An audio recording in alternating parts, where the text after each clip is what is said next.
Hi, I'm Oliver. Welcome to today's book discussion. So today it's a reshoot. I shot it once before, but the lighting wasn't great. It was too dark at night because I don't have the fancy schmancy lighting. You know, I use natural light. So I'm in Montreal, aka it's dark at 5 p.m. at night. So during weekdays I cannot shoot, so I had to wait for the weekend. So today I'm talking about a celebrity memoir. So, well, yeah, someone in the public eye in Hollywood, and it's his memoir. So if you watched my most recent review, it was The Night Trilogy by Eddie Wiesel. Now, yeah, it's a bummer of a read. It's, you know, it's hard, it's tough, it's difficult. So I needed something light, fluffy, a quick read. You know, just to cleanse my palate. Well, as it turns out, I needed a couple of light, easy read, but it started with one.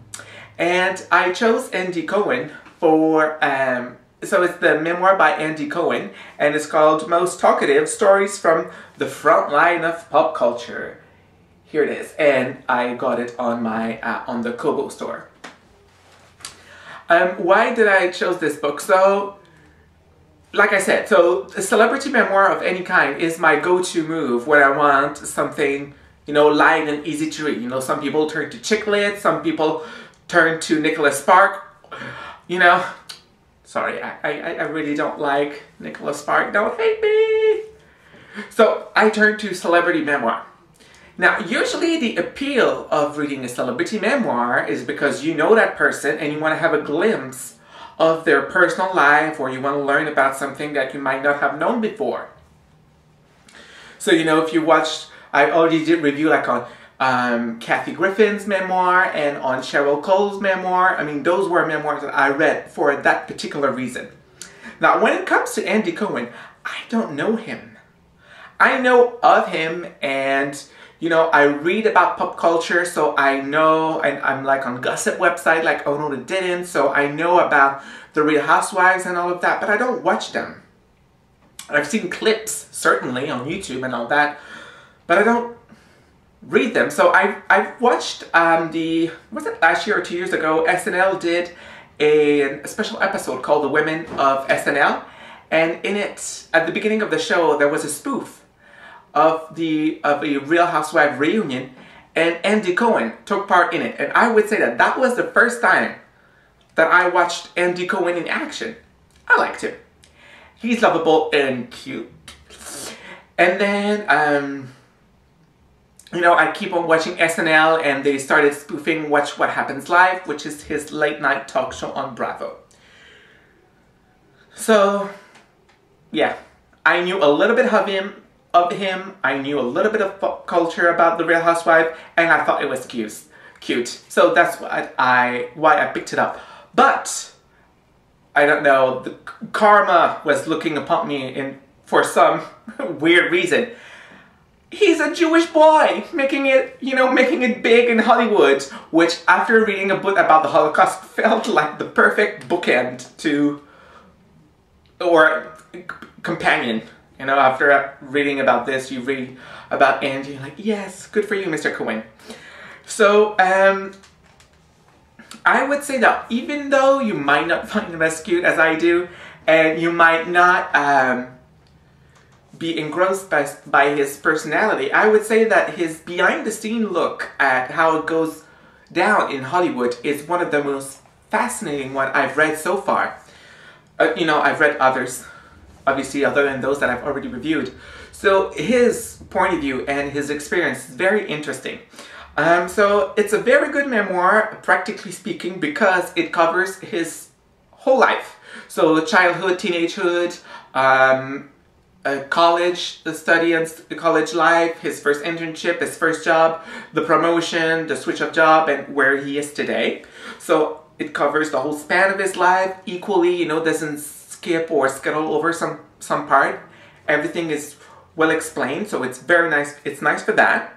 He's very funny in the way he writes, so it doesn't feel like a history class or, you know, just You know how your mother might go through like a family album and you're just like sometimes bored out of your life and just rolling your eyes?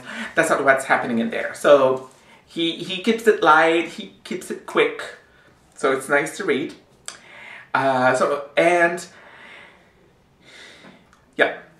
So he did study in journalism.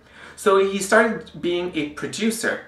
So that's when the behind the scene of Hollywood really becomes interesting. You know, he worked at CBS, so on the morning show, so we read about him meeting celebrities, trying to book celebrities, going to award shows and trying to book people there. So nothing glamorous, or he doesn't make it seem glamorous. He makes it seem like, you know, it's hard work. It's like any other job with that little added bonus. And so at the same time, he's in like, he doesn't glorify it or make it seem like it's the best job in the world, but we see that it's his passion, that he likes what he's doing.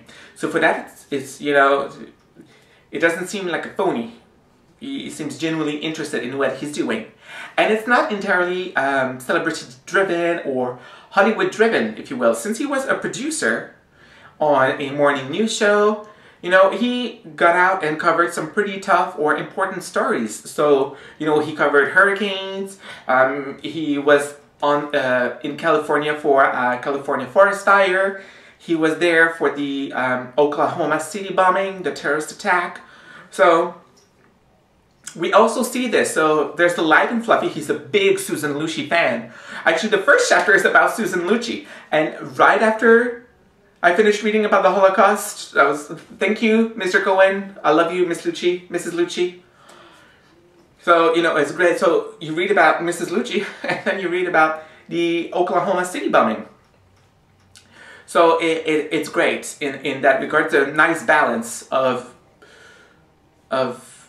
light, fun, entertaining stories, and then the tough stories that he did. And it's always written with the same interest and the same insight.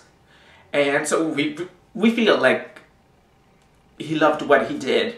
You know, he's not just the housewife mastermind. He did interesting things, other things that he was just as interested in. And there are, you know, a couple of parts that, you know, that are not necessarily a bummer or not interesting, but, you know,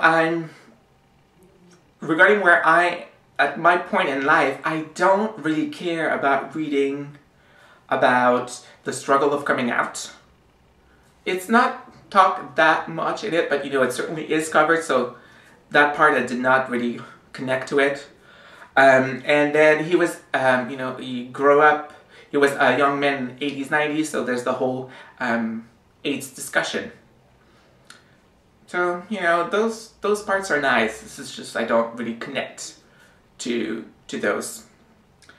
But nonetheless, it's all very, you know, I knew that I just had to power through those chapters, and that the next chapter, it just picked it right up, and it was just as interesting as it was before.